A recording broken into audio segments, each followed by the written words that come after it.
नमस्कार बच्चों। तो चैप्टर नंबर 4 की वीडियो नंबर 3 और बहुत इंपॉर्टेंट वीडियो होने वाली है, क्योंकि जितना भी अंडरस्टैंडिंग का कंसेप्ट होगा आपके इस चैप्टर का वो यहाँ से स्टार्ट हो जाएगा। ठीक है, और आने वाली वीडियोस भी बहुत इंपॉर्टेंट होंगी। तो एक रिक्वेस्ट करूँगा कि आप लोग थोड़ा सा सीरियस हो जाओ इस चैप्टर को लेके, ठीक है, और हर चीज़ को बारीकी से समझने की कोशिश करो। वैसे तो मैं पूरा ट्राई करूँगा कि आप लोगों को हर चीज़ अच्छे से समझा सकूँ, बाकी फिर भी आप लोगों को भी प्रैक्टिस करनी पड़ेगी, पेन कॉपी लेकर बैठना। ठीक है, और 2 टॉपिक्स कवर करेंगे इस वीडियो के अंदर। मैंने सोचा था 3 कवर करें यार, लेकिन बहुत लंबी वीडियो हो रही थी। ठीक है, तो सिर्फ 2 ही कवर करेंगे, हाइड्रोकार्बन्स और दूसरा होगा आपका समजातीय श्रेणी। ठीक है, चलो अपना हाइड्रोकार्बन से स्टार्ट करते हैं सबसे पहले। अच्छा, हाइड्रोकार्बन जानने के लिए आप लोगों को ये पता होना चाहिए कि जैविक यौगिक क्या होते हैं। ठीक है, अब जैविक यौगिक क्या होते हैं बात करते हैं। सबसे पहले तो आप लोगों को इतना मैंने बता रखा है कि हमारे आसपास हम जितनी भी चीज़ें देखते हैं उसमें से 95% चीज़ें कैसी होती हैं, कार्बनिक यौगिक होते हैं। हमने फर्स्ट वाली वीडियो में बात करी थी, है ना। हम अपने आसपास जितनी भी चीज़ें देखते हैं उसमें से 90% चीज़ें कार्बनिक यौगिक होती हैं। हम लोग खुद पॉलीथीन, ये लकड़ी वगैरह, जो फर्नीचर वगैरह होता है, पेड़ पौधे, जो जितने भी जीव हैं दुनिया के अंदर, ये सब क्या है, कार्बन के ही तो, मतलब कार्बन तो है इनके अंदर। ठीक है, तो कार्बनिक यौगिक बच्चों बहुत सारे प्रकार के हो सकते हैं। अब कार्बनिक यौगिकों को 2 कैटेगरीज में डिवाइड किया जाता है। ठीक है, एक तरफ कुछ इसके जो मतलब कुछ कार्बनिक यौगिकों को छोड़कर बाकी के जो भी यौगिक बचते हैं, ठीक है, कुछ तरीके के कार्बनिक यौगिकों को छोड़कर बाकी के जो भी कार्बनिक यौगिक बचते हैं वो जैविक यौगिक होते हैं। अभी बताता हूँ किस किस को छोड़कर। ठीक है, तो जिनको छोड़ा जाता है यानी कि जिनको अलग रखा जाता है उसमें आती है सबसे पहले कार्बन की ऑक्साइड्स। और आप इस चीज़ को पूरा लिखोगे जो मैंने लाइन बोली, कार्बन की ऑक्साइड्स। ठीक है, मैं यहाँ पर उसके एग्जाम्पल दे रहा हूँ, कार्बन मोनोऑक्साइड, ठीक है, और कार्बन डाइऑक्साइड। तो पहले इसमें जिन यौगिकों को छोड़ा जाता है उसमें क्या है, कार्बन की ऑक्साइड्स आती हैं। दूसरे आते हैं इसमें कार्बोनेट सॉल्ट्स। जितने भी हमारे कार्बोनेट सॉल्ट्स होते हैं, कार्बोनेट लवण, ठीक है, जितने भी कार्बोनेट लवण होते हैं वो सब आते हैं इसके अंदर, जैसे calcium carbonate, hydrogen carbonate, sorry माफ़ कीजिएगा, कैल्शियम कार्बोनेट और आपका सोडियम कार्बोनेट, इस तरीके के। और तीसरा जो होता है हमारा वो होता है हाइड्रोजन कार्बोनेट, यानी कि HCO3 के लवण। जितने भी इसके HCO3 के लवण आते हैं, जैसे सोडियम बाइकार्बोनेट या सोडियम हाइड्रोजन कार्बोनेट बोलते हैं ना, सेकंड चैप्टर में पढ़ा होगा आप लोगों ने। अरे ये नहीं पढ़ा था, NaHCO3 यार, सोडियम हाइड्रोजन कार्बोनेट। ठीक है, तो इस तरीके के कार्बन के यौगिकों को छोड़कर, ठीक है, इन तरीके के इस प्रकार के कार्बनिक यौगिकों को छोड़कर जितने भी हमारे पास यौगिक बचते हैं ना, वो सभी जीवों के अंदर पाए जाते हैं। ठीक है, वो सभी कहाँ पाए जाते हैं, जीवों के अंदर पाए जाते हैं, और इसीलिए इनको जैविक यौगिक कहा जाता है। बात क्लियर हुई, समझ में आया जैविक यौगिक क्या होते हैं। ठीक है, कार्बन के इन 3 प्रकार के यौगिकों को अगर छोड़ दिया जाए तो बाकी के जो यौगिक होते हैं वो जीवों में पाए जाते हैं, और जीवों में पाए जाने वाले कार्बनिक यौगिकों को हम क्या बोलते हैं, जैविक यौगिक बोलते हैं। इतनी बात क्लियर है अच्छे से। ठीक है, अब जैविक यौगिकों का ही सबसे साधारण रूप, जैविक यौगिकों का सबसे साधारण रूप जो केवल कार्बन और हाइड्रोजन से मिलकर बनते हैं, ठीक है, ऐसे यौगिकों को हम बोलते हैं हाइड्रोकार्बन्स। समझ में आया हाइड्रोकार्बन्स क्या होते हैं। हाइड्रोकार्बन्स वो जैविक यौगिक होते हैं जिनके अंदर केवल और केवल कार्बन और हाइड्रोजन पाया जाता है। ठीक है, या ऐसे कह सकते हैं कि एक प्रकार के जैविक यौगिक जो केवल और केवल कार्बन और हाइड्रोजन से मिलकर बनते हैं, उन्हें हम क्या कहते हैं, हाइड्रोकार्बन कहते हैं। बात समझ में आई है। जैविक यौगिक का एग्जाम्पल लेना तो बेस्ट एग्जाम्पल आप ले सकते हो ग्लूकोज का, C6H12 और O6। ठीक है, ये जैविक यौगिक है। ग्लूकोज हमारे शरीर में पाया जाता है ना, तो ग्लूकोज जो है एक तरीके का जैविक यौगिक होता है और ये कार्बनिक यौगिक भी है। ठीक है, बात क्लियर है। तो हम, लेकिन ये हाइड्रोकार्बन नहीं है, ध्यान रखना इसको। हाइड्रोकार्बन किसे कहते हैं, हाइड्रोकार्बन हम सिर्फ उन्हें कहेंगे जिसके अंदर कार्बन और हाइड्रोजन ही होगा, सिर्फ और सिर्फ कार्बन और हाइड्रोजन। इसके अंदर क्या है, ऑक्सीजन भी है, तो ये हाइड्रोकार्बन नहीं है। हाँ, ये कार्बन का यौगिक है, ये बात बिल्कुल पक्की है, लेकिन ये हाइड्रोकार्बन नहीं कहलाएगा। ये बात क्लियर है, पक्का समझ में आया है। ठीक है, अब इन्हीं हाइड्रोकार्बन्स को मतलब जनक भी माना जाता है बाकी के जैविक यौगिकों का। जनक क्यों माना जाता है इनको, क्योंकि इनके पास ना, मतलब इनके अंदर जो हाइड्रोजन होती है उसको कोई भी दूसरे परमाणु आके रिप्लेस कर देते हैं और उसकी जगह ले लेते हैं। ठीक है, जैसे हाइड्रोकार्बन का एक एग्जांपल दे देता हूं आपको, CH4। ठीक है, हाइड्रोकार्बन का एक एग्जांपल CH4 है, और C2H6 भी आप एग्जांपल लिख सकते हो, C2H4 भी एग्जांपल ले सकते हो। तो ये सभी क्या है, ये सब हाइड्रोकार्बन्स हैं। ठीक है, अब इन हाइड्रोकार्बन्स के अंदर ये हाइड्रोजन किसी ना किसी दूसरे परमाणु की वजह से रिप्लेस होता है, और वो दूसरा परमाणु इसकी जगह पर आ जाता है, और नए प्रकार के यौगिक हमें मिलते रहते हैं। जैसे ये ग्लूकोज बना होगा, तो ग्लूकोज में 6 ऑक्सीजन जुड़ने के लिए 6 हाइड्रोजन भी डिस्प्लेस हुए होंगे, यानी कि रिप्लेस हो गए होंगे, यानी कि यहाँ से 6 हाइड्रोजन बाहर निकले होंगे, उन 6 हाइड्रोजनों की जगह किसने ली होगी, एक इन 6 ऑक्सीजन ने ली होगी। बात क्लियर है। तो हाइड्रोकार्बन्स को जनक माना जाता है बाकी के जैविक यौगिकों का, क्योंकि इन्हीं से मतलब इन्हीं के अंदर जो हाइड्रोजन होता है उसी की रिप्लेसमेंट से ठीक है, उसी के रिप्लेसमेंट से, हाइड्रोजन के रिप्लेसमेंट से कोई दूसरा परमाणु आकर उसकी जगह ले लेता है और नए नए तरीके के यौगिक हमें देखने को मिलते रहते हैं। अच्छी मतलब यहाँ तक आपको अच्छे समझ में आ गया, ठीक है। जैविक यौगिक क्या होते हैं? जैविक यौगिक वो होते हैं जो जीवों में पाए जाते हैं, ठीक है। और हाइड्रोकार्बन्स क्या होते हैं? हाइड्रोकार्बन्स कुछ ऐसे जैविक यौगिक होते हैं जो केवल कार्बन और हाइड्रोजन से मिलकर बनते हैं। बात क्लियर है अच्छे से? पक्का समझ में आ गया? अब मैंने ये बताया क्यों? मैंने ये इसलिए बताया यार, देखो आपकी जो एनसीईआरटी है उसके अंदर हेडिंग डाल रखी है कार्बनिक यौगिक और बोल रखा है कि जैविक यौगिक, मतलब पढ़ा जैविक यौगिक के बारे में रखा है और उसमें हेडिंग ये डाल रखी है। तो यार मेरे को थोड़ा सा मतलब सही नहीं लगा, क्योंकि यार कार्बनिक यौगिकों में तो ये भी आ जाएगा ना, और इनको छोड़कर बाकी के सब जैविक यौगिक होते हैं। तो अगर हम कार्बनिक यौगिक की हेडिंग डालकर जैविक यौगिक पढ़ेंगे तो उसमें तो ये भी इंक्लूड होगा, तो यहाँ पर कंफ्यूजन हो सकती है। तो आप बस इतना याद रखो कि कार्बनिक यौगिकों में इन 3 कैटेगरीज को अगर छोड़ दिया जाए, कौन सी कैटेगरीज? कार्बन की ऑक्साइड्स, कार्बोनेट लवण और हाइड्रोजन कार्बोनेट लवण। अगर इन 3 कैटेगरीज को छोड़ दिया जाए तो बाकी के जितने भी यौगिक बचते हैं वो जीवों में पाए जाते हैं और उन्हें हम जैविक यौगिक कहते हैं। एग्जाम्पल के लिए ग्लूकोज। और सबसे साधारण रूप, मतलब सबसे जैविक यौगिकों का सबसे साधारण रूप जो केवल कार्बन और हाइड्रोजन से मिलकर बना होता है उसे हम क्या कहते हैं? हाइड्रोकार्बन। हाइड्रोकार्बन को ही बाकी के यौगिकों का जनक भी माना जाता है, क्योंकि हाइड्रोजन की रिप्लेसमेंट से ही कोई दूसरे परमाणु यहाँ पर आकर जुड़ते हैं, ठीक है। हाइड्रोजन को रिप्लेस कर लेते हैं, उसकी जगह ले लेते हैं और उसकी जगह लेने के बाद नए प्रकार के जैविक यौगिक हमें देखने को मिलते हैं। बात क्लियर है अच्छे से? ठीक है, ये सारा हाइड्रोकार्बन्स को लेकर था। अब बात करेंगे कि हाइड्रोकार्बन होते कितने प्रकार के हैं, ठीक है। और थोड़ी बहुत डेफिनेशन जो मैंने अभी यहाँ पर बताया वो लिख के बता देता हूँ आपको, क्योंकि आप लोग बोलते हो कि सर आप लिख के नहीं बताते हो, ठीक है। तो हाइड्रोकार्बन सबसे साधारण जैविक यौगिक जो केवल कार्बन तथा हाइड्रोजन से मिलकर बनते हैं। वैसे लिखने वाली कोई बात नहीं थी, ठीक है। आप लोग बोलते हो कि सर परिभाषा लिख दिया करिए, तो मैंने इसलिए यहाँ पर लिख दिया। वैसे लिखने वाली कोई ज़रूरी इतनी लंबी बात नहीं थी कि लिखनी पड़े, ठीक है। तो सबसे साधारण जैविक यौगिक जो केवल कार्बन और हाइड्रोजन से मिलकर बनते हैं उन्हें हम हाइड्रोकार्बन कहते हैं। इतनी बात तो क्लियर हो गई आप लोगों को, यहाँ तक तो समझ में आ गया। अच्छा देखो बच्चों, जैविक यौगिकों के बारे में एक छोटी सी बात और बता दूँ जो कभी कभी 1 नंबर में पूछ ली जाती है, वो है साइंटिस्ट का नाम, ठीक है। फ्रेडरिक होलर नाम के साइंटिस्ट थे। अच्छा बात हुई क्या थी कि पहले के समय में ना बच्चों ये मान्यता थी कि जैविक यौगिक हमें केवल जीवों से ही मिल सकते हैं, हम उनको केमिकली लैब के अंदर नहीं बना सकते हैं। ऐसी मान्यता हुआ करती थी पहले के समय पर, क्योंकि पहले के समय पर केमिकली इन यौगिकों को नहीं बनाया जाता था। आज के समय पर तो बनाया जाता है, ठीक है। तो हुआ क्या कि एक साइंटिस्ट थे फ्रेडरिक होलर, और जर्मनी के थे, वो जर्मन केमिस्ट थे। वो गलती से उनसे यूरिया बन गया था। वो अमोनियम साइनेट और पोटेशियम साइनेट वगैरह में से किसी चीज़ का कुछ रिएक्शन करा रहे थे और गलती से उनसे यूरिया बन गया। और यूरिया तो भाई एक जैविक यौगिक होता है, हमारे जो ह्यूमन यूरिन होता है उसके अंदर पाया जाता है, वो है ना, हमारी बॉडी में पाया जाता है। तो वहीं से ये बात झूठ साबित हो गई कि जैविक यौगिकों के लिए किसी जीव की ही आवश्यकता है और ये केमिकली नहीं बनाए जा सकते हैं, ठीक है। तो ये इंपॉर्टेंट बात थी, 1 नंबर में कभी कभी पूछ लेते हैं, इसलिए मैंने आपको बता दी। अब बात करते हैं हाइड्रोकार्बन होते कितने तरीके के हैं। तो बच्चों देखो, हाइड्रोकार्बन हमेशा 2 तरीके के होते हैं, ये बात आपको पता है, संतृप्त और असंतृप्त हाइड्रोकार्बन, ठीक है।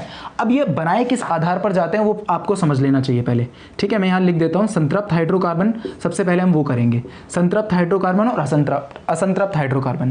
देखो जब हमने श्रृंखलन पढ़ा था तो उसमें हमने ये बात करी थी कि कार्बन के जो परमाणु होते हैं वो अपने ही परमाणु के साथ आबंध बना सकते हैं, ठीक है। मतलब जो कार्बन होता है वो अपने ही परमाणुओं के साथ लंबी लंबी श्रृंखलाएं बना सकता है। ये बात तो क्लियर है, आप लोगों को पता होगा, यानी कि अपने ही परमाणुओं के साथ आबंध बनाकर लंबी लंबी श्रृंखलाएं बना सकता है। तो कार्बन और कार्बन के बीच में अगर कहीं 2 इलेक्ट्रॉन शेयर होते हैं तो केवल एक आबंध बनता है।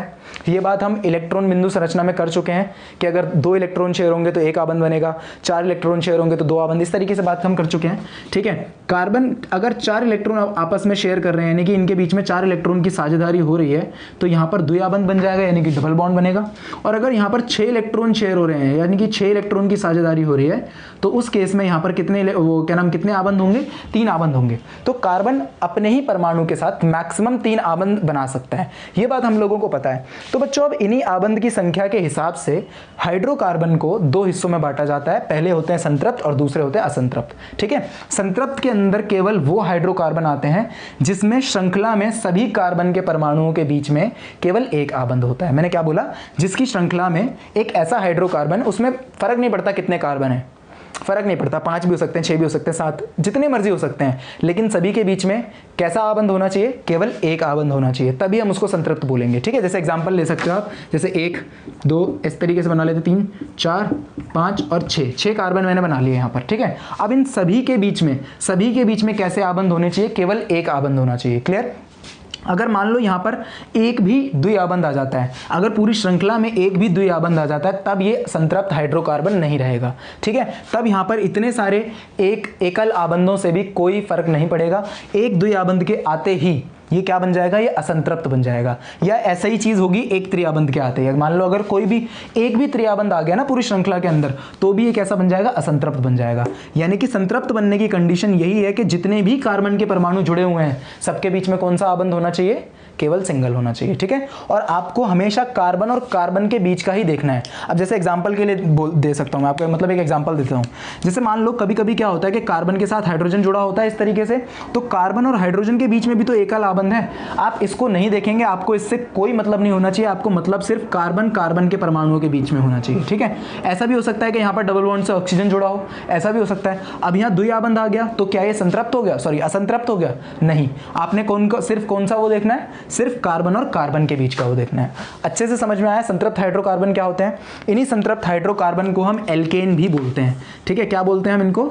एल्केन भी बोला जाता है इनको।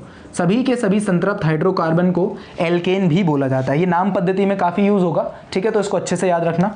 अब सभी संतृप्त हाइड्रोकार्बन को, ठीक है, जितने भी संतृप्त हाइड्रोकार्बन होते हैं, इनके सूत्रों को हम एक व्यापक सूत्र से यानी कि एक सिंपलेस्ट फॉर्म में लिख सकते हैं। ठीक है, अब ये जो व्यापक सूत्र होता है, व्यापक का मतलब होता है सबसे सिंपलेस्ट, यानी कि जिसको यूज करके बाकी के सब भी बनाए जा सकें, जिसको यूज करके बाकी के सब भी बनाए जा सकें। ठीक है, जैसे एग्जांपल के लिए ले सकते हो आप, एग्जांपल क्या मतलब, इसका सूत्र ही लिख देते हैं यहाँ पर, CN और H2N+2। ये एक सूत्र होता है जिसके थ्रू हम किसी भी एल्केन का फॉर्मूला बना सकते हैं। ठीक है, कोई भी एल्केन आ जाए हमारे पास, ठीक है, उसका हम फॉर्मूला बना सकते हैं इस सूत्र को यूज करके। यहां पर अब आप पूछोगे ये N क्या है, तो N का मतलब है बच्चों कार्बन की संख्या। ठीक है, N का मतलब है कार्बन की संख्या। एक यौगिक में कितने कार्बन है उसकी संख्या को हम क्या बोलेंगे, यहां पर N बोलेंगे। ठीक है, ये बात क्लियर है? अच्छे से समझ में आ गया होगा यहाँ तक आप लोगों को कि N जो होता है यहाँ पर क्या होता है, कार्बन की संख्या होती है। तो अगर मुझसे अब पूछा जाए, एक एग्जांपल कर लेते हैं इसका। एग्जांपल के लिए ये समझ लो, मुझसे बोला जाए कि 6 कार्बन वाला एक एल्केन बना के दिखाओ। क्या बोला जाएगा? 6 कार्बन वाला एक एल्केन बना के दिखाओ। तो मैं क्या करूंगा, सिर्फ N की जगह पर 6 रख दूंगा, और यहाँ पर ये 2N का मतलब है 2 की मल्टीप्लाई हो रही है N से। ठीक है, तो फॉर्मूला कैसे बनाएंगे, C6, 6 के N की जगह पर हमने 6 रख दिया, यहाँ हो जाएगा H2 मल्टीप्लाइड बाय 6 और प्लस में 2। ठीक है, अब यहां से जो भी आंसर आएगा सॉल्व होके वो हमारा एल्केन होगा 6 कार्बन वाला। ठीक है, तो C6H, ये कितना हो गया, 2 6 12 प्लस 2 14, तो ये हो गया H14। तो ये क्या आ गया हमारा, ये आ गया एक ऐसा एल्केन जिसमें 6 कार्बन है। ठीक है, अगर हमसे 7 का बोला जाता तो हम यहाँ 7 रख देते, 9 का बोला जाता तो 9 रख देते। क्लियर है? अच्छे से समझ में आ गया आपको संतृप्त हाइड्रोकार्बन क्या क्या क्या बोला मैंने अभी तक? हाइड्रोकार्बन को हमेशा कार्बन कार्बन के बीच के आबंध के आधार पर बांटा जाता है, जिसमें केवल एक आबंध होता है। जहां पर कार्बन के मतलब कार्बन के सभी परमाणुओं के बीच, जिस भी श्रृंखला में कार्बन के सभी परमाणुओं के बीच केवल एक आबंध होगा, वो संतृप्त हाइड्रोकार्बन कहलाएंगे। संतृप्त हाइड्रोकार्बन को ही हम एल्केन भी बोलते हैं, या इसका एक और नाम होता है जिसको हम बोलते हैं पैराफिन। क्या बोलते हैं इसे हम? पैराफिन। ठीक है, पैराफिन भी बोला जाता है एल्केन को। पैराफिन बोलो, एल्केन बोलो या संतृप्त हाइड्रोकार्बन बोलो, बात एक ही होती है। यानी कि कार्बन में जितने भी मतलब श्रृंखला में जितने भी कार्बन होंगे सबके बीच कौन से आबंध होंगे, केवल एक आबंध होगा। व्यापक सूत्र क्या होता है इसका? व्यापक का मतलब क्या हुआ, सबसे सिंपलेस्ट, यानी कि इस सूत्र को यूज करके हम कोई भी फॉर्मूला बना सकते हैं किसी भी एल्केन का, किसी भी एल्केन का बोल रहा हूं, किसी भी एल्केन का। मुझसे बोला गया कि 6 कार्बन वाले एल्केन का फॉर्मूला बना के दिखाओ, तो हमने N की जगह पर 6 रख दिया और आंसर आ गया। क्लियर है अच्छे से? संतृप्त। अब इसके कुछ भौतिक गुण होते हैं। भौतिक गुणों में यह आता है कि संतृप्त हाइड्रोकार्बन बहुत अच्छे ईंधन होते हैं। जब इनको जलाया जाता है तो ये ज्यादा ऊष्मा उत्पन्न करते हैं। ठीक है, ज्यादा ऊष्मा उत्पन्न करते हैं और धुआं कम उत्पन्न करते हैं, तो इनको बहुत अच्छा ईंधन माना जाता है। एग्जांपल के लिए आप ले सकते हो CNG। ठीक है, CNG तो सबने सुना होगा, गाड़ी वगैरह में डलती है CNG। NG यहाँ पर जो इसकी फुल फॉर्म होती है वो आपको पता होगी, कंप्रेस्ड नेचुरल गैस। ठीक है, कंप्रेस्ड नेचुरल गैस। अब ये जो नेचुरल गैस है ना बच्चों, ये नेचुरल गैस, प्राकृतिक गैस इसे हिंदी में बोलते हैं। ठीक है, यही नेचुरल गैस होती है जो एक संतृप्त हाइड्रोकार्बन होती है। इसका फॉर्मूला होता है CH4। अभी जाके आगे इसका नाम पढ़ेंगे, इसका नाम मीथेन भी होता है। ठीक है, अभी आगे इसका नाम पढ़ेंगे, इसका नाम मीथेन भी होता है। ठीक है, तो मीथेन बोलो या नेचुरल गैस बोलो, बात एक ही होती है। फॉर्मूला क्या होता है, CH4। CH4 कैसा हाइड्रोकार्बन है, संतृप्त हाइड्रोकार्बन है और एक बहुत अच्छा ईंधन है। ठीक है, बात क्लियर है अच्छे से। फिर दूसरा भौतिक गुण आप इसका ले सकते हो कि ये बहुत कम अभिक्रियाशील होते हैं, यानी कि इनको अगर इनकी हम अभिक्रिया कराते हैं ना तो बहुत धीरे धीरे अभिक्रिया करते हैं, बहुत ही कम अभिक्रियाशील होते हैं। ये बात क्लियर हुई अच्छे से, पक्का। और ये हमेशा प्रतिस्थापन अभिक्रिया दर्शाते हैं। प्रतिस्थापन अभिक्रिया क्या होती है, अभी आगे चैप्टर में आएगा वो। ठीक है, जब कार्बन के रासायनिक गुण पढ़ेंगे तो वहां पर वो अभिक्रिया आएगी। बस अभी आप इतना याद रखो कि संतृप्त हाइड्रोकार्बन हमेशा कौन सी अभिक्रिया दिखाते हैं, प्रतिस्थापन अभिक्रिया दर्शाते हैं। अच्छे से क्लियर हुआ है संतृप्त हाइड्रोकार्बन, बाकी इसमें कुछ ज्यादा वो है नहीं। ठीक है, अच्छे से आपको मेरे हिसाब से समझ में आ गया होगा। व्यापक सूत्र बहुत अच्छे से याद रखना है यार, ये बहुत इंपॉर्टेंट है, ये बहुत ज़्यादा इंपॉर्टेंट है क्योंकि अभी ये आगे भी कई जगह यूज़ होगा। ठीक है, क्लियर है अच्छे से। चलो अब चलते हैं अपने असंतृप्त हाइड्रोकार्बन पे। असंतृप्त हाइड्रोकार्बन देखो दो तरीके के होंगे, संतृप्त में ये था, असंतृप्त में ये भी होगा, ये भी होगा। ठीक है, तो असंतृप्त हाइड्रोकार्बन दो तरीके के होंगे जिनको हम एल्कीन या एल्काइन बोलते हैं। ठीक है, जिनमें द्वि आबंध होता है उनको एल्कीन कहा जाता है, जिसमें त्रि आबंध आ जाता है उसको एल्काइन कहा जाता है। ठीक है, तो असंतृप्त हाइड्रोकार्बन हेडिंग डालेंगे, असंतृप्त हाइड्रोकार्बन। ठीक है, असंतृप्त हाइड्रोकार्बन हेडिंग डालेंगे।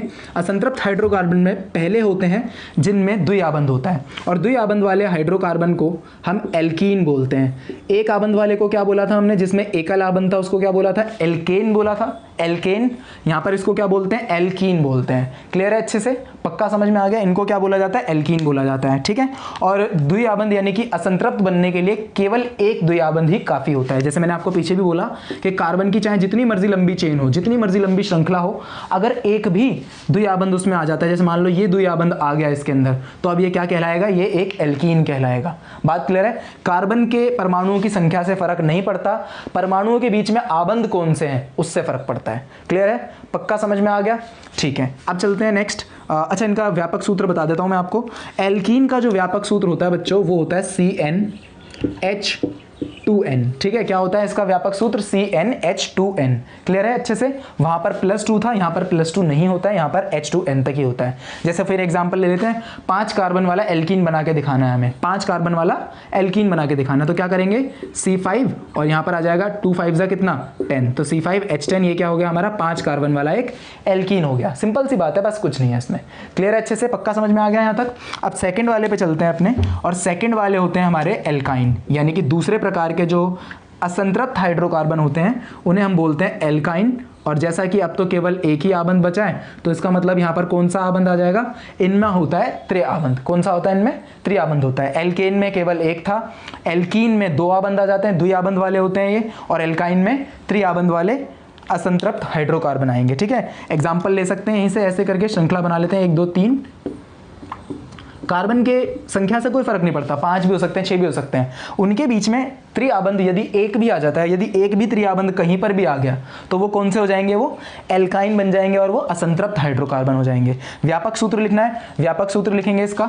ठीक है, CnH2n-2। ठीक है, ये इसका व्यापक सूत्र होता है, यानी कि इस सूत्र से हम किसी भी एल्काइन को दर्शा सकते हैं। एग्जांपल, 7 कार्बन वाला एल्काइन बनाना है मुझे, तो मैं क्या करूंगा, Cn यानी कि n की जगह पर क्या रखेंगे, माफ कीजिएगा, n की जगह पर हम रखेंगे 7, तो C7 ये हो जाएगा 2 7 14 -2 12, तो कितना आ जाएगा H12। ठीक है, तो ये आपका एक एल्काइन हो गया जिसमें कितने कार्बन है, 7 कार्बन है। यानी कि इन सूत्रों को यूज करके हम किसी भी प्रकार का एल्कीन या एल्काइन बना सकते हैं। अच्छे से क्लियर हुआ है।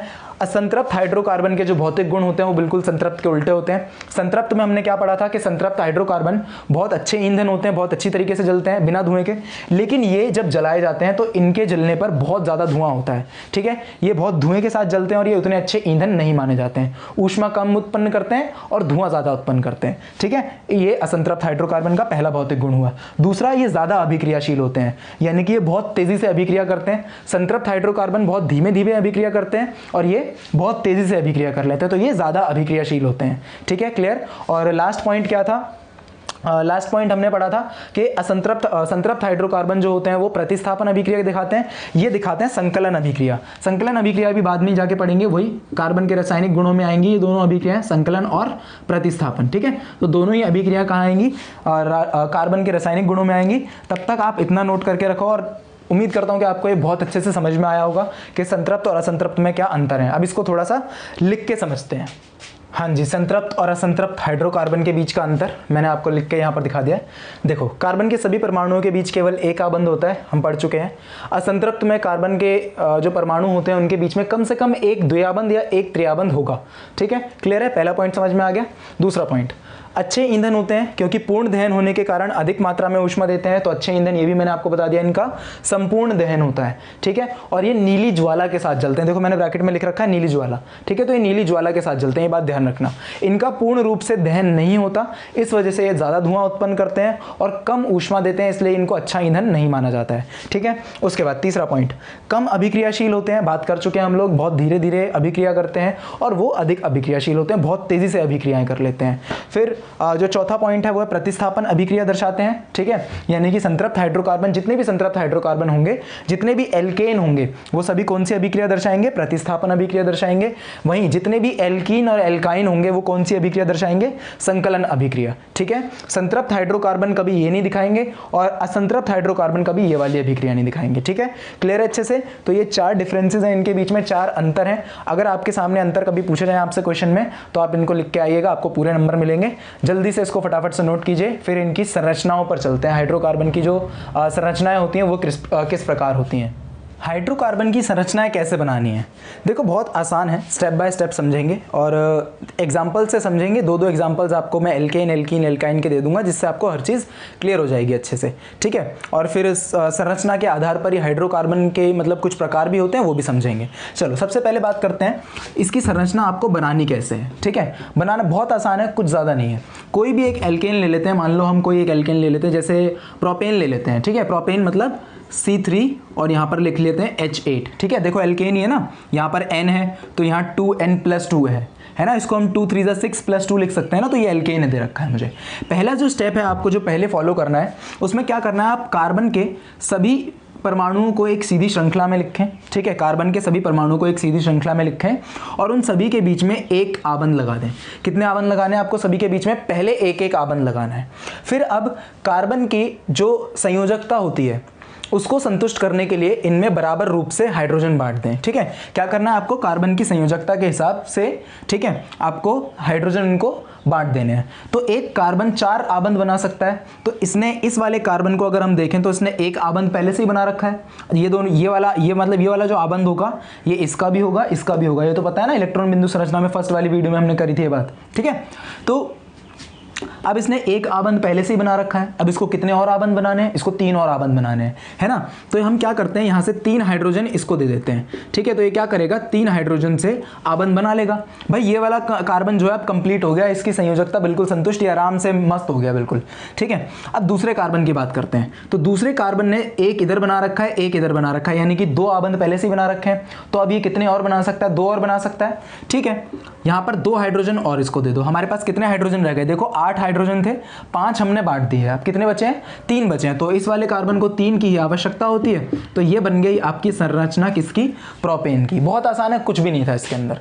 ठीक है, कुछ सा देख लो। आपने क्या करना है, सबसे पहला स्टेप, बिल्कुल जो कार्बन है उनको श्रृंखला में लिखो, उनके बीच में एक एक आबंध लगाओ। दूसरा स्टेप ये होगा कि आप हाइड्रोजन को उनकी संयोजकता, यानी कि कार्बन के परमाणुओं की संयोजकता संतुष्ट करने के लिए दे दो। अगर मान लो हाइड्रोजन हमारे पास कम है, तो उस केस में हम क्या करेंगे, कार्बन के परमाणुओं के बीच में या तो द्विआबंध लगा देंगे या त्रिआबंध लगा देंगे। उसका भी अभी एक एग्जांपल समझेंगे। ठीक है, पहले इसकी इलेक्ट्रॉन बिंदु संरचना करते हैं। ठीक है, देखो इलेक्ट्रॉन बिंदु संरचना के अनुसार मैंने आपको बता रखा है कैसे बनानी होती है। कार्बन के पास कितने इलेक्ट्रॉन होते हैं, पहले बना लेते हैं। यहाँ पे ये एक कार्बन, ये दूसरा कार्बन और ये तीसरा कार्बन। ठीक है, कार्बन के इलेक्ट्रॉन्स को मैं रेड से दिखा रहा हूँ। ठीक है, ये कार्बन के इलेक्ट्रॉन है।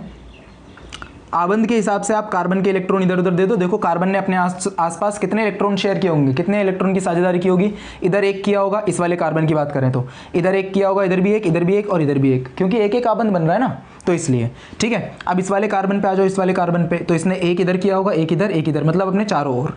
तो एक कार्बन का इलेक्ट्रॉन इधर लिख लेते हैं, एक इधर लिख लेते हैं, एक नीचे होगा और एक ऊपर होगा। ये बात क्लियर? इस कार्बन के भी 4 इलेक्ट्रॉन मैंने लिख लिए। अब इस वाले कार्बन की बारी आई, तो इस कार्बन के भी 4 इलेक्ट्रॉन ऊपर नीचे करके ऐसे करके लिख लेते हैं। तो भाई ये इस कार्बन के भी 4 इलेक्ट्रॉन हो गए, है ना। अब बात करते हैं हाइड्रोजन की। हाइड्रोजन के इलेक्ट्रॉन्स को मैं ब्लू से दिखा देता हूँ। देखो ये एक हाइड्रोजन, ये वाला, इस नीचे वाले हाइड्रोजन ने अपना एक इलेक्ट्रॉन दिया होगा, इस ऊपर वाले हाइड्रोजन ने अपना एक इलेक्ट्रॉन दिया होगा। क्लियर अच्छे से? इस नीचे वाले हाइड्रोजन ने, इस ऊपर वाले हाइड्रोजन ने, इस तरफ ऊपर से जो हाइड्रोजन है उसने, और इस तरफ जो नीचे से हाइड्रोजन है, और इस तरफ साइड से जो हाइड्रोजन है। ठीक है, इतनी बात क्लियर हुई? यहाँ तक समझ में आ गया? अब हाइड्रोजन लिख लेते हैं। ये हाइड्रोजन है, यहाँ पर भी एक हाइड्रोजन है, यहाँ पर भी एक हाइड्रोजन, ये भी हाइड्रोजन, ये भी हाइड्रोजन, यहाँ भी और यहाँ भी, ये सभी हाइड्रोजन है। ठीक है, हाइड्रोजन एक बार गिन लेना पूरे। देखो यहाँ पर 8 है, 1 2 3 4 5 6 7 और 8। ठीक है, हमारे हाइड्रोजन पूरे होने चाहिए। अब आपको क्या करना है, सभी परमाणुओं का अलग अलग जो गोला होता है उसको पूरा कर देना है, यानी कि जो सर्कल हम बनाते हैं उसको कंप्लीट कर देना है। हाइड्रोजन का जो सर्कल होगा, देखो हाइड्रोजन को सिर्फ 2 इलेक्ट्रॉन चाहिए होते हैं, तो ये वाला हाइड्रोजन इस कार्बन के इस इलेक्ट्रॉन को अपने साथ ले लेगा, और ये अपना जो इसका जो कंप्लीट होगा, मतलब जो शेल होता है, जो कक्ष होता है वो कंप्लीट। ठीक है, ये वाला हाइड्रोजन भी सेम चीज करेगा, भाई इसने भी अपना कंप्लीट कर लिया, ये वाला हाइड्रोजन भी। अब आप क्या करना है, आपको सभी पहले हाइड्रोजन को कंप्लीट कर दो, जितने भी हाइड्रोजन है ना, हाइड्रोजन सभी के सभी हाइड्रोजन को कंप्लीट कर दो। हमने इन हाइड्रोजन को भी कंप्लीट कर दिया, और यहाँ से भी कंप्लीट। तो हाइड्रोजन का तो कंप्लीट हो गया भाई। अब हमें कार्बन को कंप्लीट करना है, तो कार्बन के सर्कल के अंदर 8 इलेक्ट्रॉन आने चाहिए। 8 कौन कौन से होंगे? देखो 2 तो ये होंगे, इस कार्बन ने इस वाले कार्बन से एक इलेक्ट्रॉन ये वाला लिया होगा, इस कार्बन ने इस हाइड्रोजन से ब्लू वाला इलेक्ट्रॉन लिया होगा, यहाँ नीचे भी और यहाँ ऊपर भी। ठीक है, तो कार्बन के इस वाले सर्कल में कितने इलेक्ट्रॉन आने चाहिए? इस तरीके से अगर हम कंप्लीट करें तो ये बनना चाहिए इस वाले कार्बन का सर्कल। बात क्लियर अच्छे से? इसी तरीके से इस वाले कार्बन पे आओ। अब इसने यहाँ ये 2 इलेक्ट्रॉन ले रखे हैं, यहाँ ये 2, तो इस वाले कार्बन का जो सर्कल बनना चाहिए वो भी कुछ इस तरीके से बनना चाहिए। तो ये इस कार्बन का सर्कल हो गया। ठीक है, जोड़ देते हैं इसको यहाँ से। अब जो लास्ट वाला कार्बन रह गया उसके अंदर भी कितने इलेक्ट्रॉन होने चाहिए? उसके अंदर भी 8 इलेक्ट्रॉन होने चाहिए। तो ये आपकी इलेक्ट्रॉन बिंदु संरचना बन गई किसकी? C3H8 की। बस इस तरीके से आपको दर्शाना है संरचना बना के। ठीक है, ये क्या था? एक एल्केन था। इस एल्केन का नाम वैसे प्रोपेन होता है, जब नाम पद्धति सीखेंगे तो समझ में आ जाएगा। अभी इतना क्लियर हुआ है आपको अच्छे से? एक और एग्जांपल ले लेते हैं चाहो तो एल्केन का ही। ठीक है, ये तो मैंने आपको डायरेक्टली 3 से ज़्यादा का बता दिया है। ठीक है, वैसे जो बुक के अंदर एग्जांपल दे रखा है वो इथेन का दे रखा है, जिसमें सिर्फ 2 कार्बन होते हैं। ठीक है, तो उससे समझ में नहीं आता, हमने यहाँ से कर लिया। एक और एग्जाम्पल ले लेते हैं। मान लो यहाँ 4 कार्बन आ जाते। ठीक है, अगर मैं यहाँ पर इसी को ब्यूटेन का कर देते हैं, C4H10 का कर देते हैं। ठीक है, C4H10, तो यहाँ पर एक कार्बन और बढ़ेगा भाई, यहाँ पर हाइड्रोजन, यहाँ पर हाइड्रोजन बढ़ेगा एक। ठीक है, और एक हाइड्रोजन ऊपर बढ़ेगा। तो अब यहाँ पर ये जो इलेक्ट्रॉन होगा, ये वाला जो इलेक्ट्रॉन होगा, ये किसका हो जाएगा? ये कार्बन का हो जाएगा, है ना। यहाँ पर भी एक दूसरा कार्बन आ जाएगा ना, मैंने यहीं पे आपको बना के दिखा दिया। आप अलग से बना लेना, क्योंकि प्रैक्टिस करोगे तो ही समझ में आएगा यार। ठीक है, प्रैक्टिस करोगे तो ही समझ में आएगा। अगर प्रैक्टिस छोड़ दी तो समझ में नहीं आएगा, फिर प्रॉब्लम हो जाएगी अगर प्रैक्टिस छोड़ोगे तो। ठीक है, तो यहाँ पर एक कार्बन बना लेते हैं, ये लो कार्बन, और यहाँ हाइड्रोजन, एक हाइड्रोजन नीचे होगा, एक हाइड्रोजन ऊपर होगा। ठीक है, कार्बन के इलेक्ट्रॉन्स को हमने रेड से दिखाना है, तो ये यहाँ पर एक इलेक्ट्रॉन यहाँ पर। ठीक है, अब हाइड्रोजन के इलेक्ट्रॉन्स को हमने ब्लू से दिखाया था, तो हाइड्रोजन का एक इलेक्ट्रॉन यहाँ, एक इलेक्ट्रॉन यहाँ, एक इलेक्ट्रॉन यहाँ पर। ठीक है, अब इनके सर्कल्स को पूरा कर देते हैं एक एक करके। इजीली हम सर्कल्स को पूरा कर लेते हैं। तो ये कार्बन का पहले तो ये बन गया एक। ठीक है, क्लियर अच्छे से? अब हमें हाइड्रोजन का पूरा करना है, तो हाइड्रोजन का भी पूरा कर लेते हैं। ये लो, हाइड्रोजन के 2 पूरे होने चाहिए, हाइड्रोजन के 2 पूरे हो गए, और यहाँ पर हाइड्रोजन के 2 पूरे हो गए। तो ये आपका इलेक्ट्रॉन डॉट स्ट्रक्चर बन गया किसका? इलेक्ट्रॉन बिंदु संरचना बन गई किसकी? C4H10 की। ठीक है, किसकी? C4H10। सबसे पहले आपको क्या करना है, पहले चेक कर लेना कि ये एल्केन है या नहीं है। संरचना बनाते वक्त सबसे इंपॉर्टेंट बात यही है। अभी तो चलो मैंने आपको बोल के बता दिया, लेकिन मान लो मैं आपको डायरेक्टली फॉर्मूला दे देता, तब भी ऐसे ही बनाते नहीं। उस समय आपको पता होना चाहिए कि ये क्या है। और ये पता कैसे चलेगा हमें? ये चलेगा हमें जनरल जो हमने फॉर्मूला लिखे थे, यानी कि जो व्यापक सूत्र लिखे थे उससे। यहाँ पर देखो कौन सा फॉर्मूला बैठ रहा था सही। तो यहाँ पर अगर मैं n को 4 रखूँ, ठीक है, अगर मैं 4 को मतलब यहाँ पर n को 4 रखेंगे, है ना, तो यहाँ पर अगर हम करेंगे तो 2 × 4 यानी कि 8 होना चाहिए, और 8 + 2 क्या होता है? 10 होता है। तो ये एल्केन का नहीं बन रहा, CnH2n + 2। ठीक है, अगर मान लो यहाँ पर सिर्फ 8 होता तो ये किसका बनता? ये तो 2n वाला बन जाता, तो ये अब क्या बन जाता? ये एल्कीन बन जाता। क्लियर है? अगर यहाँ पर 6 होता, ठीक है, तो ये -2 वाला फॉर्मूला बन जाता, यानी कि ये क्या बन जाता? एल्काइन बन जाता। क्लियर है? अच्छे से समझ में आ गया? तो 2 एग्जाम्पल हो गए एल्केन के। अब ऐसे करके एक एग्जाम्पल ले लेते हैं एल्कीन का। ठीक है, एल्कीन के एग्जाम्पल से आपको जो मतलब डबल बॉन्ड वाले होते हैं वो भी अच्छे से समझ में आ जाएंगे, यानी कि जिनके बीच में द्विआबंध होता है, वहाँ पर आपको आबंध कैसे लगाना और हाइड्रोजन कैसे देने हैं वहाँ पर, वो भी समझ में आ जाएगा। ठीक है, चलो सबसे पहले हम कर लेते हैं, किसका करें बताओ? C3 का ही कर लेते हैं।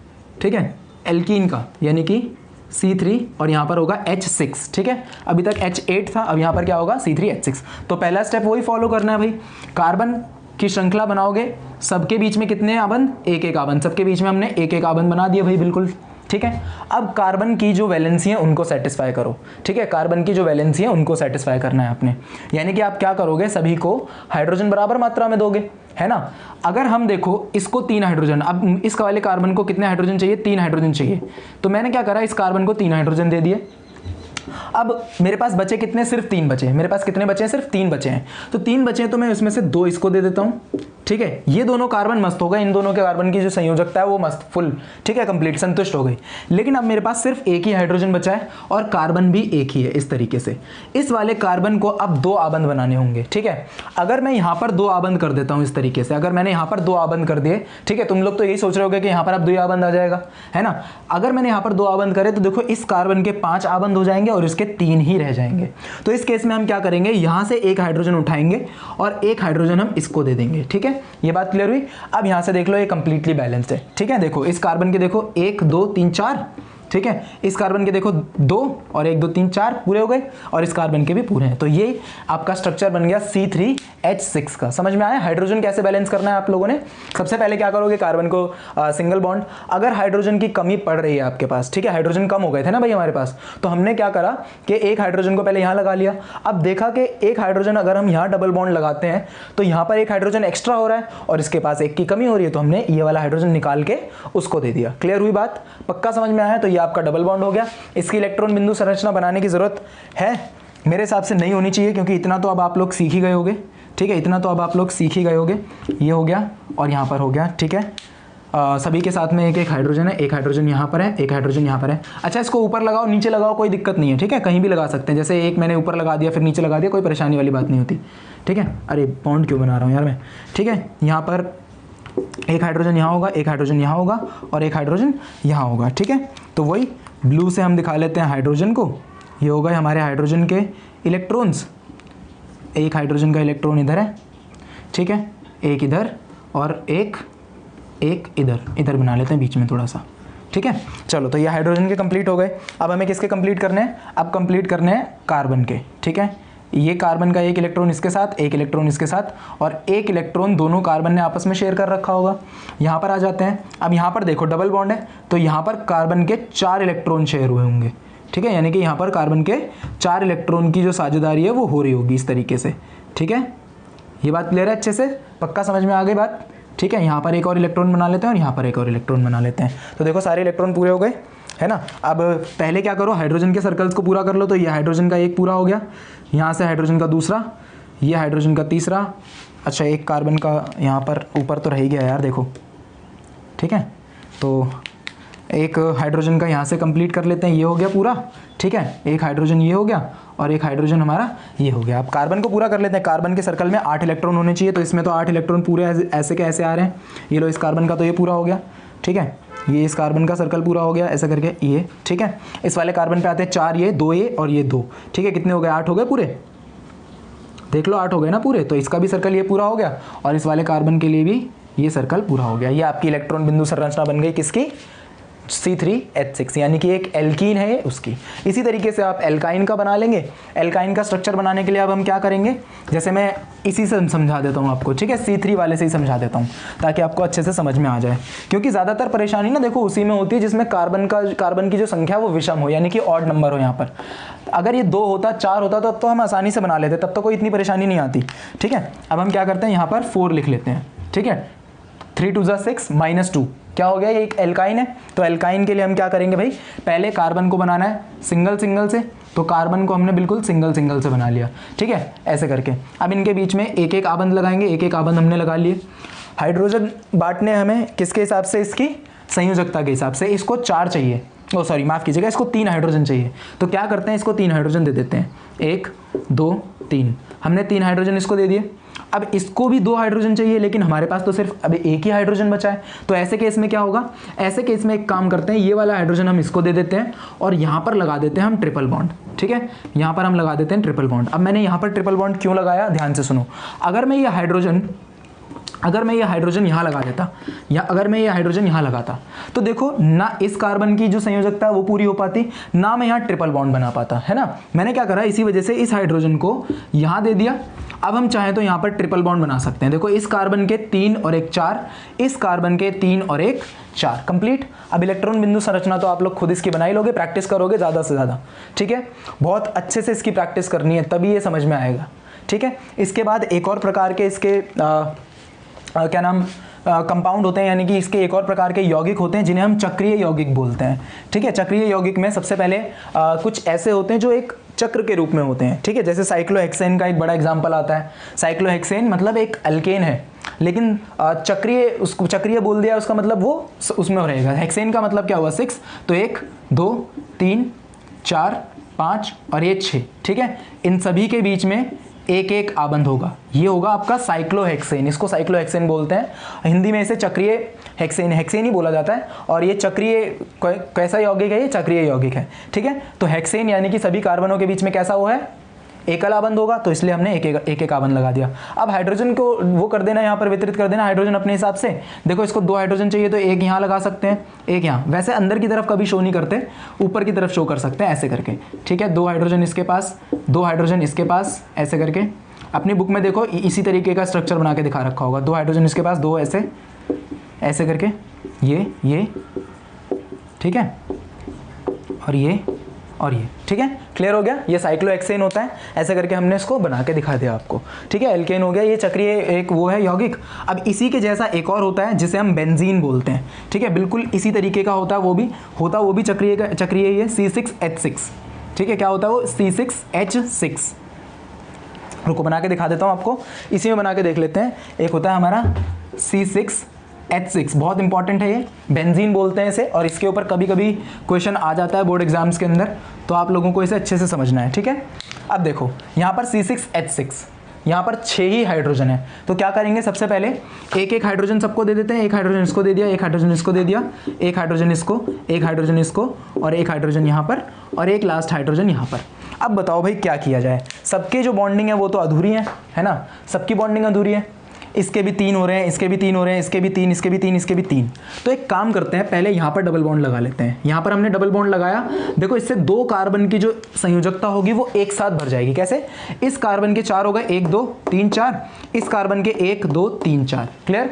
अब इन दोनों के तो कंप्लीट हो गए। एक डबल बॉन्ड यहाँ लगा दो, 2 आबंध यहाँ लगा दो, अब इन दोनों के कंप्लीट हो जाएंगे, देख लो चाहो तो। 1 2 3 4, 1 2 3 4 पूरे हो गए, और एक 2 आबंध यहाँ लगा दो। ये आपका जो संरचना हमने बनाई है, ये किसकी संरचना है, ये बेंजीन की संरचना है, ठीक है। आप लोगों को ये अच्छे से याद रखनी पड़ेगी। पक्का क्लियर है, यहाँ तक अच्छे से समझ में आया। ये चक्रीय वो है, इनके बारे में ज़्यादा कभी आता नहीं एग्जाम में, लेकिन बेंजीन को लेकर क्वेश्चन आ जाता है, तो मैंने आपको यहाँ पर ये भी बता दिया, ठीक है।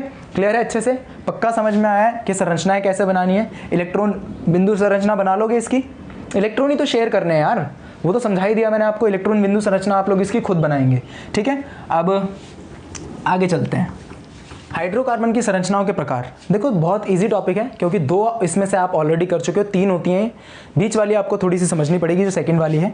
देखो फर्स्ट वाली होती है सीधी श्रृंखला। अब सीधी श्रृंखला के अंदर क्या होता है बच्चों, देखो यौगिक जो होते हैं वो अलग अलग प्रकार की संरचनाओं में रह सकते हैं। एक ही यौगिक अलग अलग प्रकार की संरचनाओं में रह सकता है, ठीक है। तो इसमें जो सबसे पहली जो मतलब संरचना होती है उसे हम बोलते हैं सीधी श्रृंखला। सीधी श्रृंखला हम ऑलरेडी पढ़ चुके हैं। सीधी श्रृंखला वो होती है जिसमें जिस यौगिक के अंदर कार्बन के सभी परमाणु एक सीधी रेखा में जुड़े हुए होंगे, एक स्ट्रेट लाइन में जुड़े होंगे। जैसे अगर हम एग्जांपल लें C5H10 का, ठीक है, तो यहाँ पर जितने भी कार्बन के परमाणु होंगे वो सब कैसे जुड़े होंगे, बिल्कुल एक स्ट्रेट लाइन में, इस तरीके से बिल्कुल एक सीधी चेन बना रहे होंगे वो अपने ही उससे, ठीक है। ऐसी श्रृंखलाओं को या ऐसी संरचनाओं को हम सीधी श्रृंखला बोलते हैं। बात क्लियर, अच्छे से पक्का समझ में आया।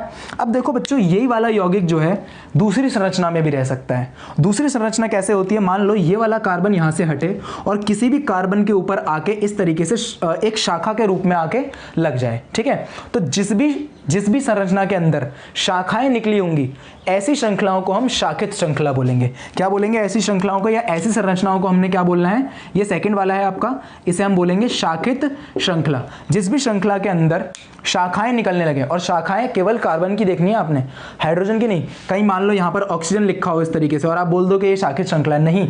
ऐसा तभी होगा जब कार्बन के 4 से ज़्यादा मतलब 3 से 4 परमाणु ऐसे करके बिल्कुल एक सीधी रेखा में लगे हों और कोई एक परमाणु साइड से नीचे से निकल रहा हो, कोई एक या दो परमाणु साइड से नीचे से निकल रहे हो, लेकिन होने कार्बन के ही चाहिए, कार्बन के ही होने चाहिए, किसी और के नहीं। हाइड्रोजन के लगे हो तो इसको शाखित मत बोल देना, ठीक है, कहीं तुम सोच रहे हो कि जितनी अभी पढ़ी वो शाखित सी, नहीं, ठीक है, कार्बन के ही परमाणु, यहाँ पर भी कार्बन का ही परमाणु होना चाहिए। हाइड्रोजन में दिखा नहीं रहा हूँ, अगर हम हाइड्रोजन दिखाएं यहाँ पर तो हाइड्रोजन देखो ऐसे लगेंगे, एक हाइड्रोजन ये होगा, एक ये, इसके तीन हाइड्रोजन इसको मिल गए पूरे, 3 हाइड्रोजन इसके पास होंगे ऐसे करके, 2 हाइड्रोजन इसके पास होंगे, 1 हाइड्रोजन इसके पास होगा, 3 हाइड्रोजन इसके पास होंगे, और ऐसी संरचनाओं को हम क्या बोलेंगे, हाइड्रोजन लगाता तो कंफ्यूज हो जाते, इसलिए पहले नहीं लगाए थे, ठीक है। ऐसी संरचनाओं को हम क्या बोलते हैं, ऐसी संरचनाओं को हम बोलते हैं शाखित श्रृंखलाएं, ठीक है। अब मैंने क्या बोला कि भाई एक ही यौगिक जो है वो अलग अलग संरचनाओं में रह सकता है, तो हमें कैसे पता चलेगा कि कौन सी संरचना में है, वो सीधी श्रृंखला में है या शाखित में है, हमें कैसे पता चलेगा। तो बच्चों ऐसी चीज़ों को दिखाने के लिए हम कुछ मतलब एक सिंबल्स का यूज़ कर लेते हैं। सीधी श्रृंखला को दिखाने के लिए जो उस यौगिक का नाम होता है उसके जस्ट आगे हम एक छोटा सा n लगा देते हैं। अब जब हम नाम पद्धति पढ़ेंगे तो 5 कार्बन वाले एल्केन को पेंटेन कहा जाएगा, ठीक है। और अगर हमें उसका मतलब अगर हमें ये बताना है कि वो पेंटेन सीधी श्रृंखला में है तो हम उसके आगे क्या लगा देंगे, n, और उसका नाम क्या पड़ जाएगा, उसका नाम पड़ जाएगा n पेंटेन। बात समझ में आया, यहाँ तक कोई डाउट है। पेंटेन तो है ये भाई, इसमें 5 कार्बन है और एल्केन भी है तो ये पेंटेन हो गया, 5 कार्बन वाले एल्केन को पेंटेन कहा जाता है, ये बात क्लियर है। अब पेंटेन की संरचना क्या है, n से हमें पता चलेगा, ये जो n है ये बता रहा है कि ये सीधी श्रृंखला वाली संरचना है। पक्का क्लियर हुआ, कोई डाउट यहाँ तक बताओ, ठीक है। n पेंटेन से हमें क्या पता चला कि मतलब ये जो n है, माफ कीजिएगा, ये जो n है इससे हमें पता चला कि पेंटेन कौन सी संरचना में है, बिल्कुल सीधी श्रृंखला में है, ठीक है। और अगर मान लो ये शाखित श्रृंखला में हो तो 2 तरीके के वर्ड्स यूज किए जाते हैं नाम से आगे, जैसे यहाँ n लगाया वैसे ही वहां पर या तो आइसो लगाते हैं या नियो लगाते हैं। अब ये दोनों ही केसेस अलग अलग होते हैं, इन केसेस के लिए एक नया टॉपिक स्टार्ट करते हैं, समावयवता, ठीक है। समावयवता बहुत इंपॉर्टेंट टॉपिक है आप लोगों के लिए। अच्छा, तीसरा तो बनाने की जरूरत नहीं है, चक्रीय होता है, चक्रीय जो हम बता चुके हैं, मैंने आपको पहले बता दिया ना, बेंजीन वाला चक्रीय संरचना, उसे चक्रीय संरचना कहते हैं, 3rd वाला होता है वो, ठीक है, क्लियर ना। चलो देखो अब नया टॉपिक स्टार्ट करते हैं, समावयवता। अब आपको इतना तो पता चल गया कि कोई भी एक यौगिक जो है वो अलग अलग संरचनाओं में रह सकता है, जैसे कि अभी आपने पेंटेन को देखा, ठीक है, यौगिक वही था लेकिन संरचनाएं अलग अलग थी। तो ऐसे ही मतलब इसी प्रक्रिया को या इसी तरीके की घटना को क्या बोला जाता है, इसी तरीके की घटना को समावयवता बोला जाता है। जब एक यौगिक जिसका रासायनिक सूत्र तो बिल्कुल सेम रहे, समान रहे, लेकिन उसकी जो संरचना है वो बदलती रहे, इसी पूरी घटना को हम क्या बोलते हैं, समावयवता बोलते हैं। समझ में आया समावयवता क्या होता है। समावयवता एक घटना होती है जिसके अंदर कोई भी यौगिक जिसका रासायनिक सूत्र तो समान रहे लेकिन जो संरचना है, जो उसका स्ट्रक्चर है वो क्या होता रहे, बदलता रहे। एग्जाम्पल के लिए ले लेते हैं अपना पेंटेन दोबारा से, ठीक है। मैं यहाँ पर लिख देता हूँ समावयवता, ठीक है। समावयवता हमारा एक टॉपिक है और इसे इंग्लिश में आइसोमेरिज्म कहा जाता है। शायद आप लोगों ने इस टॉपिक के बारे में पहले सुना भी ना हो मेरे हिसाब से, क्योंकि ऐसा होता है, बहुत सारे टीचर इसको नहीं बताते हैं स्कूल में, ठीक है। चलो कोई बात नहीं, समावयवता एग्जाम्पल लेंगे पेंटेन का ही, ठीक है। एग्जाम्पल किसका लेंगे, पेंटेन, यानी कि H12। अच्छा, मैंने पेंटेन का एग्जाम्पल क्यों लिया है, क्योंकि आपके एनसीईआरटी के अंदर भी पेंटेन का ही एग्जाम्पल दे रखा है, H12 आएगा, ठीक है। एनसीईआरटी के अंदर भी पेंटेन का एग्जाम्पल दे रखा है, तो ज़्यादा बेटर होगा कि आप वहीं से समझो, ठीक है। तो अब देखो पहले पेंटेन बना लेते हैं। अब इसी यौगिक का जो रासायनिक सूत्र है वो समान रहेगा लेकिन जो संरचना होगी वो अलग अलग रहेगी। तो पहले इसकी बिल्कुल सीधी श्रृंखला बना लेते हैं, यानी कि 5 के 5 कार्बन को कैसे लगा देना है, हमें एक सीधी श्रृंखला के रूप में लगा देना है। ये 5 कार्बन, मैं हाइड्रोजन नहीं दिखा रहा हूँ ताकि कंफ्यूजन ना हो, ठीक है, हाइड्रोजन नहीं दिखा रहा हूँ, ठीक है। अब ये जो श्रृंखला होगी इसका नाम क्या पड़ेगा, सीधी श्रृंखला है, सीधी श्रृंखला को दर्शाने के लिए नाम के आगे क्या लग जाता है, n लग जाता है, तो इसका नाम क्या पड़ा, n पेंटेन पड़ा इसका नाम, ठीक है। रासायनिक सूत्र अभी भी वही है, नाम n पेंटेन हो गया, बात क्लियर। अब मान लो ये वाला कार्बन यहाँ से उठता और इस कार्बन के ऊपर आके लग जाता, यानी कि अब इसके अंदर एक शाखा निकल आएगी हमारे पास, है ना। तो ये हो जाए 1 2 3 और ये 4, एक कार्बन यहाँ से उठ के इस वाले कार्बन पे आके लग गया, है ना। ये वाला जो कार्बन था इस वाले कार्बन पे आगे लग गया, तो अब इसके अंदर एक शाखा निकल आई है। जब भी शाखा केवल एक होगी, यानी कि एक ही कार्बन जब शाखा के रूप में आए तो उसके आगे हम लगाते हैं आइसो। क्या लगाते हैं उसके आगे हम, आइसो। जो मैं आपको बोल रहा था कि 2 लगते हैं, आइसो और नियो। आइसो समझो, आइसो कब लगता है, जब शाखा केवल एक हो, यानी कि ब्रांचिंग केवल एक हो, उस समय पर क्या लगेगा नाम के आगे, उस समय पर लगेगा आइसो, और इसका नाम क्या पड़ेगा, इसका नाम पड़ेगा आइसोपेंटेन। कोई डाउट यहाँ तक पूछ सकते हो। जब भी शाखा केवल एक होगी तो आइसो लगेगा। अब मान लो ये वाला जो कार्बन है ये यहाँ से उठे और इसके ऊपर जाके लग जाए, ठीक है, ऐसा भी तो हो सकता है कि ये वाला कार्बन यहाँ से उठे और उसके ऊपर जाके लग जाए, है ना। तो यहाँ से जो श्रृंखला मतलब जो यहाँ से जो संरचना बनेगी वो कुछ ऐसी दिखेगी आपको, ठीक है। 3 कार्बन बिल्कुल एक सीधी श्रृंखला में रहेंगे इस तरीके से, 3, एक कार्बन नीचे आ जाएगा और एक कार्बन ऊपर आ जाएगा, ठीक है। अब ये जो श्रृंखला है, अब ये जो मतलब संरचना है, इसके अंदर देखो ब्रांचिंग जो है वो 2 हो गई। क्या हो गई यहाँ पर ब्रांचिंग, यानी कि जो शाखाएं हैं वो 2 हो गई। जब भी शाखाएं एक से ज्यादा हो जाती हैं उसके लिए हम लगाते हैं नियो। क्या लगाते हैं हम उसके लिए, नियो। समझ में आया। अगर शाखा केवल एक थी तो हमने आइसो लगा दिया, अगर शाखा एक से ज्यादा हो गई तो हमने उसके आगे क्या लगा दिया, नियो। और नाम अभी भी इसका क्या रहेगा, पेंटेन ही रहेगा, क्योंकि अभी भी 5 कार्बन है, ठीक है। तो आपको मैंने बना के दिखा दिया है समावयवता, और एक ही यौगिक के अलग अलग संरचनाओं को उसके समावयव कहा जाता है। क्या बोला मैंने, एक ही यौगिक की अलग अलग संरचनाओं को उसके समावयव कहा जाता है। तो अगर आपसे क्वेश्चन पूछा जाए पेंटेन के समावयव बना के दिखाओ, तो क्या करोगे आप, पहले ये बनाओगे एन पेंटेन, आइसोपेंटेन और नियोपेंटेन। समझ में आया है, पक्का समझ में आया है, कोई डाउट तो नहीं है यहाँ तक, ठीक है। देखो रासायनिक सूत्र अभी भी वही है, यहाँ पर भी C5H12 होगा, यहाँ पर भी C5H12 और वहाँ पर भी C5H12, लेकिन जो संरचना है वो क्या हो गई, बदल गई। इसी प्रक्रिया को, इसी तरीके की घटना को क्या कहा जाता है, समावयवता कहा जाता है। यौगिक के जो अलग अलग संरचनाएं होती हैं उनको उसके समावयव कहा जाता है। और एक मोस्ट इंपॉर्टेंट बात याद रखो, समावयवता दिखाने के लिए समावयवता वो ही यौगिक दिखाएगा जिसके अंदर मिनिमम बोल रहा हूं 4 कार्बन हो, ठीक है। ये बहुत इंपॉर्टेंट बात है। जिस भी यौगिक के अंदर 4 से कम कार्बन होंगे, यानी कि 3 कार्बन वाला होगा, वो समावयवता नहीं दिखाएगा, ठीक है। समावयवता दिखाने के लिए कितने कार्बन होने चाहिए एक यौगिक के अंदर, 4 होने चाहिए कम से कम, ज्यादा से ज्यादा कितने भी हो सकते हैं, कम से कम 4 होने चाहिए।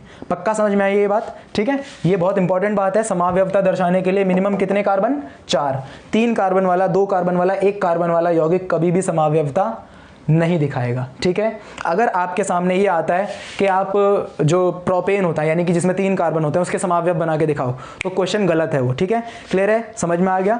समावयवता दिखाने के लिए हमेशा 4 कार्बन की आवश्यकता होती है। क्लियर अच्छे से। बस ये आपका संरचनाओं के आधार पर हाइड्रोकार्बन था।